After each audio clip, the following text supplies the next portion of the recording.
from DK Singh, the biggest story of this Maharashtra assembly election is Ajit Pawar. Everybody has written him off. Look how he has risen like a phoenix from the ashes. 40 seats out of the 57 the NCP contested. And the man who is behind this turnaround in Ajit Pawar's fortune is here with me, Naresh Arora, co-founder of DesignBoxed, a digital marketing and political campaign management company. Welcome to the print, Naresh.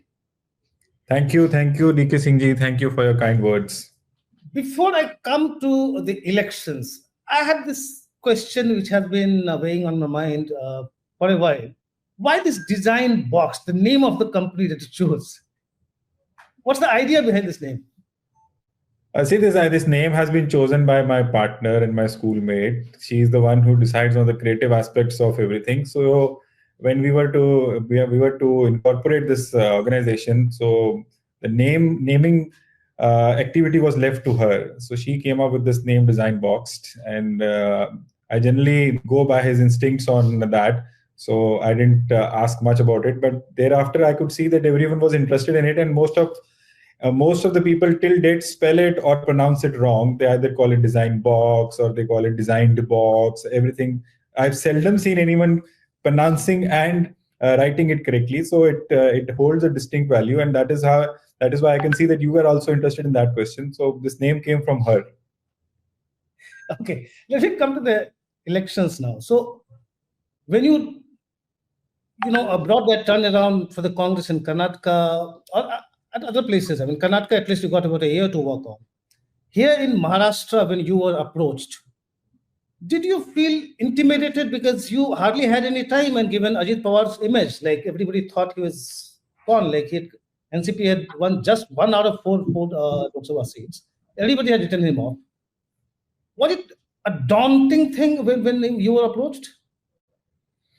Yeah, of course, any election is a daunting activity, daunting task. But having had experience with Congress, working with Congress and getting 30 days or 40 days for campaigning, so still there were 4 or 5 months. So considering that, we were battle hardened to see that how to navigate ourselves through with less time at hand. But 4 or 5 months were enough, as it proved to be today, that whatever we could undertake, we tried to. And extra hours put in. The sleep meter on my Whoop band shows me that it is 4.5 hours for the last 1 month. So that those extra hours were put in, and that's where we are today.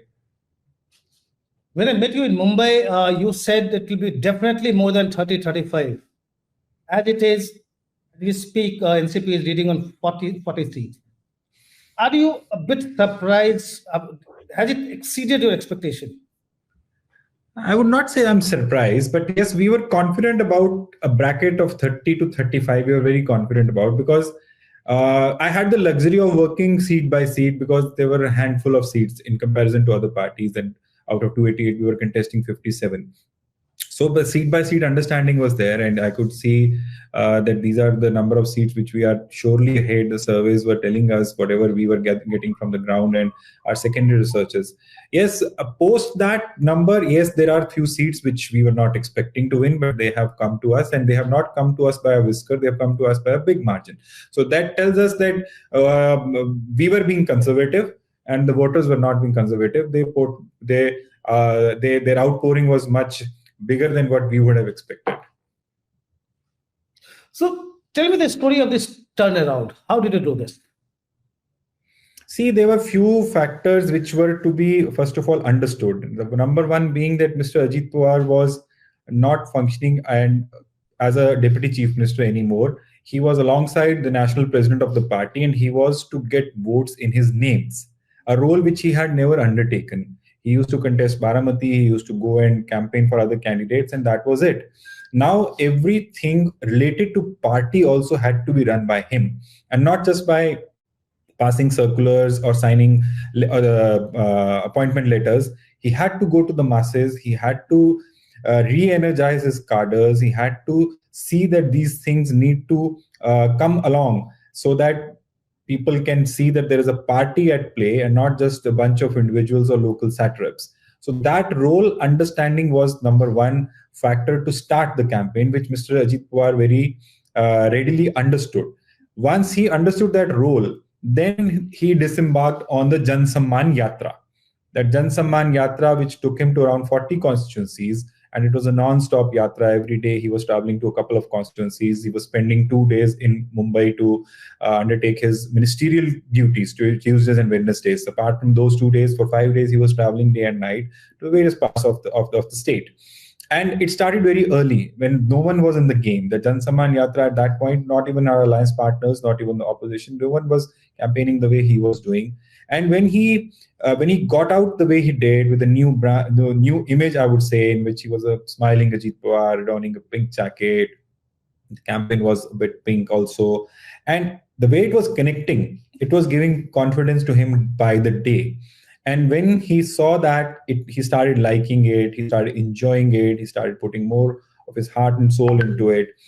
By that time, we were also identifying that the number of constituencies that were to be contested, not that we were to contest more number of seats to show that, okay, fine, we are also a big player, rather than focusing on winning the constituencies and being considered as a big player. So once alongside that exercise was also being undertaken, because this party has generally not been a cadre-based party, so our on-ground activities required a major push. And I'm very happy to tell you that we touched more than 18 lakh households in this campaign, not once but twice, in which, of course, the party's policies, party schemes, everything was propagated. So these activities also were undertaken. The biggest thing which, according to me, different to any other party, whether in alliance or opposition, was to focus on a localized campaign. We released 57 manifestos, 57 constituency manifestos in consultation with the candidates and with our inputs parallelly. Even Mr. Ajit Pawar released his manifesto for Baramati, in Baramati, which was a first for him. It basically showed that the candidates cared for the local factors. And it also helped us in neutralizing any sentiment which was coming from any past emotions, because the voters generally are transactional. They need something of a comfort in which they could see that, okay, fine, the sentiment at state level might be whatever it is. But at the moment, ABC candidate is good. He has worked for my constituency. Whatever he's promising, it is going to benefit me personally. I might as well elect that person. So I think that also worked in our favor. Did you ask him to start smiling? I'm sure you must have asked him to start laughing also, but that did not come very easily. But we saw him smiling all the way. Was it also a part of political? Mr. Ajit Pawar is a very private person. He doesn't indulge into any gossip mongering. He's very to the point. He will start his day early. He will focus on the jobs at hand, what the task he has. I think in that busyness of the lifestyle that he has led, he hardly found any time to smile with anyone, because the people come to him only with work. I require this, I require that. This is supposed to be done. That is supposed to be done, and he's busy getting those things done. And when he's with bureaucrats, he's a very tough taskmaster. He's giving his directions, his instructions, and tries to get very deep into the subject. And one other thing which I noticed with him was that he has very sharp memory. He doesn't forget. He just needs to be told once, if it is to be the case. And with that all in his mind, so he never probably used to find time to smile. So once he stepped out of his Mantralaya office, his official residence and to the streets and the parks of Maharashtra. So probably that gave him an opportunity to express himself the way he sees things. So those smiling pictures probably were there on social media, and people have been trying to attribute those smile to me or to someone else. It is actually Mr. Ajit Pawar who has been doing that. And I'm sure that he likes smiling. Everyone likes smiling. Who doesn't? Yeah, now he must be laughing. And what was the idea behind this pink? I'm sure I'm wearing that pink jacket. He must be uncomfortable in front of the mirror. I mean, what's happening to me? Mr. Ajit Pawar delivered the last budget, which was his 10th budget, wearing this color jacket. This color jacket he was wearing. It's not that I invented that color. So we thought, our team sat down and we thought that this color is something which should be, which should stick with him, and he should continue with that. And NCP in any case required a distinct identity, because there was no cool factor about them The Lok Sabha decimation had further reduced their morals, whatever they had, diminished that. So it required something unique. It required something to stand out of the clutter of six parties. Earlier there used to be four, now there are six parties, and two parties have similar color, orange and saffron. Then all other four parties had similar white and tricolor. So there was nothing unique about them. There's nothing new about them. So a new color, a new Ajit Pawar, a new smile, a new format of campaign. So everything, I think, clicked and it worked for them. And the major thing was that as a general of the army, your soldiers and your ranks need to be energized. They need to do something which is they have not done, and they all want to win. They all want to be on the winning side. So I think that worked well for them, and that's the result we see today. Did this pink color also have something to do with an attempt to kind of strike a kind of chord with the women voters, especially the beneficiaries of the last time I discussed this on air with someone, I was accused of being gender biased. So I would not go into that. I would just say that yes, pink is a good color. In Maharashtra, in any case, the gulal is pink and yellow. It's a color of happiness. Even I am wearing a pink today, if you could see, because everyone around me is happy. So we're feeling happy about it. How did he manage? Was it very difficult to get out of his uncle's shadow? And especially when, most of your family members are accusing you of being a betrayer, that he betrayed his uncle, and Sharad Pawar being such a stalwart. And how difficult was it to kind of get over this kind of image? See, DKG, there are two ways to address such kind of issues. There is no doubt that Mr. Sharad Pawar is a towering personality in Maharashtra politics. He is admired, respected, the most, I would say, in Maharashtra after Mr. Balasaheb Thackeray, and that is there. But now Mr. Ajit Pawar never wanted to, and he can't reduce that admiration for Mr. Sharad Pawar. Now the only thing for him to do is to raise admiration for himself. So I have always believed that you draw your line longer so that you can stand out of the crowd. And he focused, everyone in the party focused, including Mr. Praful Patel, Mr. Sunil Tatkare, that we are not going to go the path which we can't win. We are going to draw our own path. That is a positive campaign. That is our strength of our candidates. That is the strength of our governance, administration, and the development which has been done, welfareism which has been done in the respective constituencies.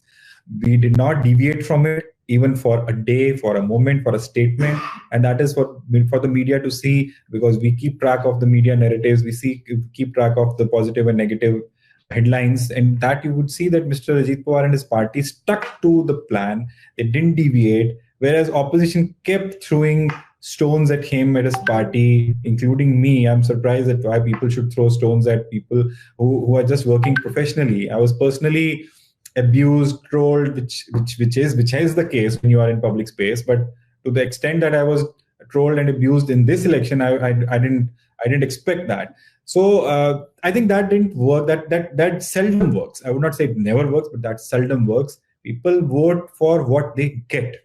People don't vote for who is worse.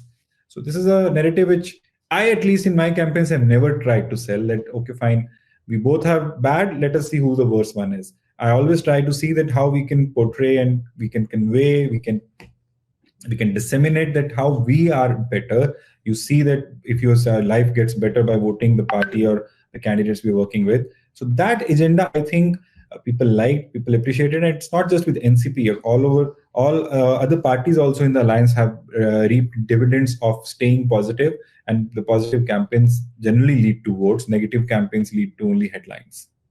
So not attacking Sharad Pawar, even going to the extent of saying that fielding his wife against Supriya Sole was a mistake. Were these things a part of that strategy? I mean, not to offend people who might be Sharad Pawar's admirers. See, Mr. Ajit Pawar genuinely felt it was a mistake. And politicians generally don't admit mistakes in public. But whatever the limited number of cases we have historically where big politicians have expressed apology or expressed regret on something, they have been generally, people have been kind to them. And Mr. Ajit Pawar felt from heart that it was a mistake, that there should not have been a family contest, and he expressed that publicly. Now, with that also, the opposition had no way to go, and because that battle they had already won. So there was no point for them to go back and continue beating the same bush, because it was not going to be the same battle. The battle was new.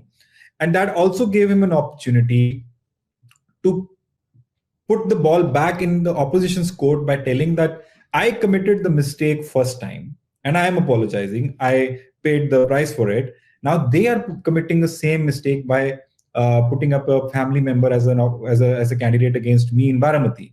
And today the verdict from Baramati, from a reversal of 65,000 in the Lok Sabha to the tune of upward of 80,000, what I last saw, is a reversal of around 1.5 lakh votes in one assembly segment. And trust you me, when we entered Baramati for the first time, the first rally, the first campaign rally which we did in Baramati was not the best of it. And ironically, the last campaign rally also happened in Baramati at the same venue. And the spillover was beyond roads. So in 4 or 5 months, the life came a full circle with all what we planned, what we executed under Ajit Pawar's leadership. A political strategist like you would never lose sight of the opposition campaign, opposition camp. I'm sure you must have been keeping a tab on what Sharad Pawar camp was doing. Where did they go wrong? You will be surprised and you won't believe, but I must tell that I generally am too focused on what we are supposed to do, and it should be done well. It should be executed to as much perfection as we possibly can. But having said that, of course, everyone does keep an eye, whether it is from a corner of your eye or you are doing it full time, that what opposition is doing. The opposition was doing negative campaign. The opposition was only throwing stones at every step, every word. And as I told you, including me, I'm not supposed to be targeted the way I was targeted, because things were working on the ground. And when you see your opposition or against whom you are contesting change narrative every single day, you know that things are not working for them.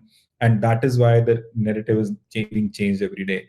Had they resorted to something more positive and tried to show that, because the goodwill Mr. Sharad Pawar enjoys is phenomenal. That is known to everyone, whether you stay in Maharashtra or not. And if you come to Maharashtra, you will probably have a better idea of it. That should or could have been utilized in a way to present a positive agenda. Because once the Ladki Bahin Yojana was out, they were very confused whether to criticize it, whether to block it, whether to abuse it, whether to approve it, acknowledge it, everything they did. But it was all week after week after week. There was no consistency in that. That was one.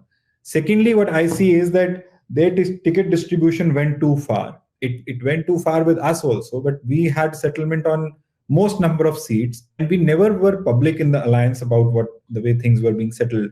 The data exchange was there, and all alliance partners were majorly on the same page, apart from few friendly contests that we had to undertake. And the ticket distribution from the opposition also went public.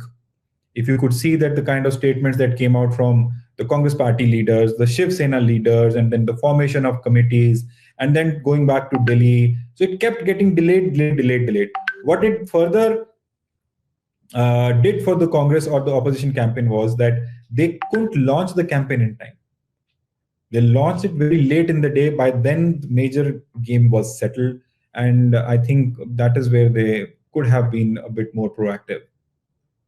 Give us your analysis of overall results. You just spoke about Ajit Pawar only, but overall results in Maharashtra. How do you read it?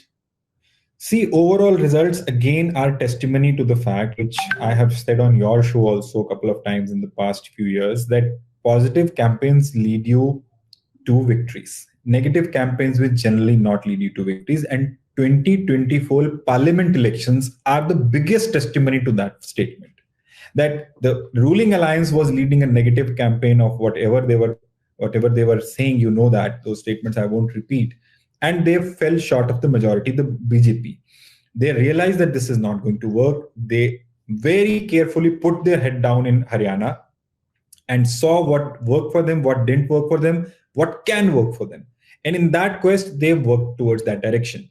Similarly, in Maharashtra, after the debacle in Maharashtra parliament elections, whether it was NCP, whether it was Shinde Sena, or whether it was BJP, they all put their heads down, they worked on the ground, and the schemes and the positive agenda, which is probably something which every campaign should know, learn. The voter is very transactional. The voter needs to know that what they are going to get when they go to the polling booth and press the button up against in front of the symbol. So those things work better, and the Ladki Bahin Yojana didn't win on its own. No schemes win on their own. No governments make schemes, or no schemes make governments. The party symbol identification, the propagation on the ground, for that the credit should go to every party, whether it is Shiv Sena, whether it is BJP, that every household knew that if this money is coming and the 5 installments have been credited to their account, this is the reason, this is the party, this is the person who has made it happen. And these are the people who are not allowing that to happen. And this is, I think, which is the biggest takeaway for any election. Was Ladki Bahan scheme the game changer in your view?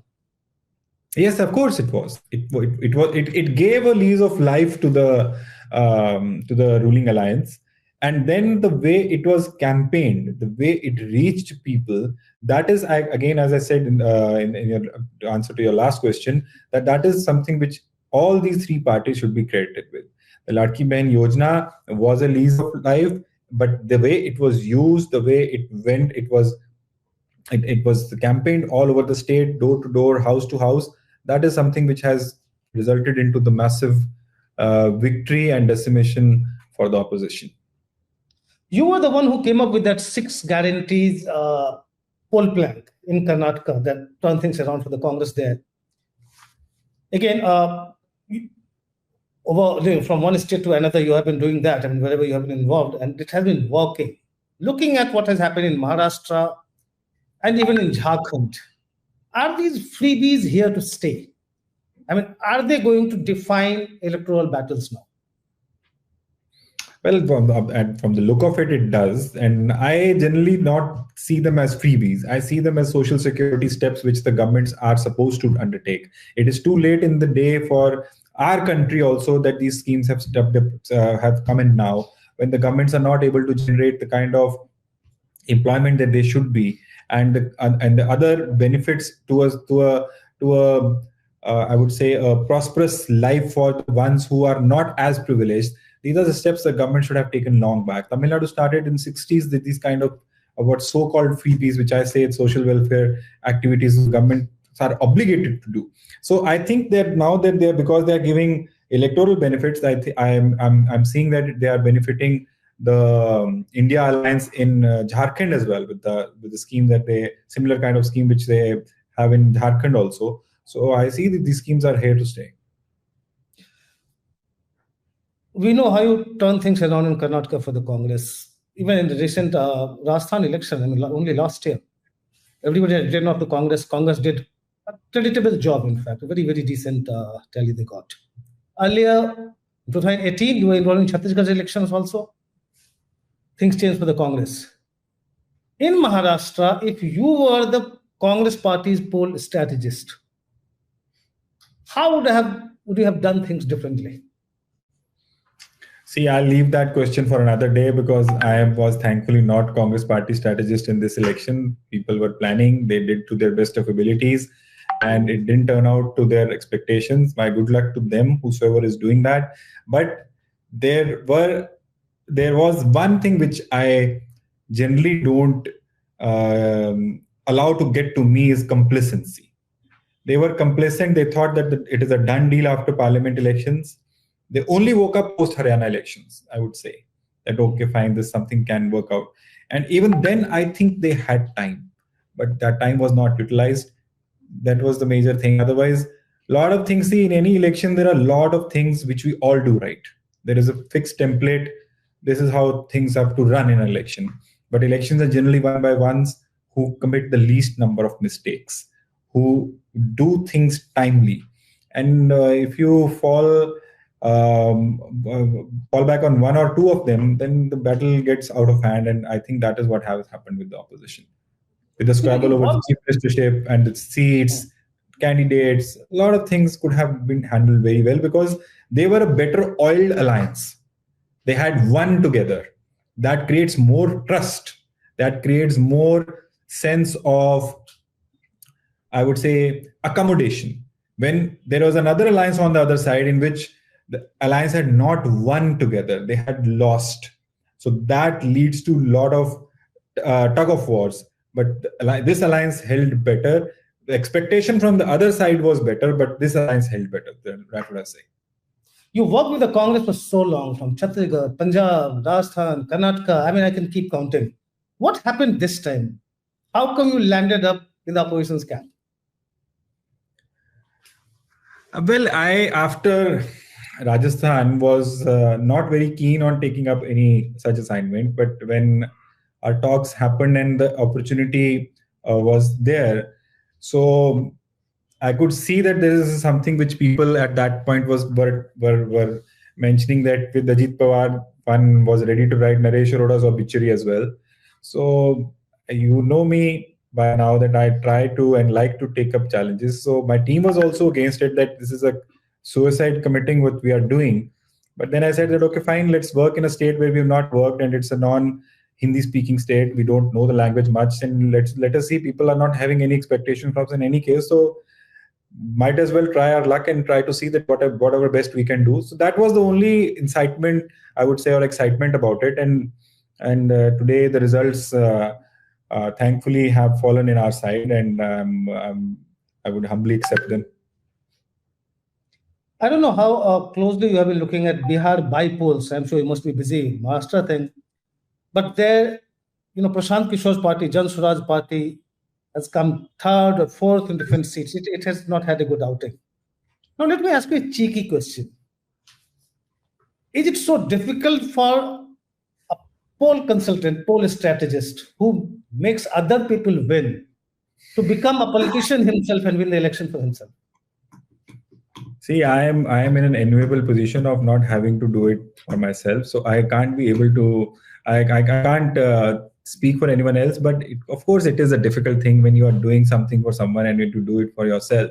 And I've not had the chance to look at the outcome of the by-polls there or in UP. But I would say that expectations were in any case very low from those by-polls from Mr. Prashant Kishore.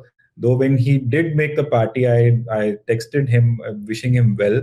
And I firmly believe that he's putting in a lot of hard work, and hard work will lead to success. It generally does. Before I let you go, let me ask my last question. What's next for Naresh Arora? For next is my meal, which I've not had since morning. So that is the only thing which I'm thinking about. Apart from that, professionally, we'll have another day for conversation. Naresh, thank you very much for sparing time for us. Thanks a lot. Thank you, Ikiji.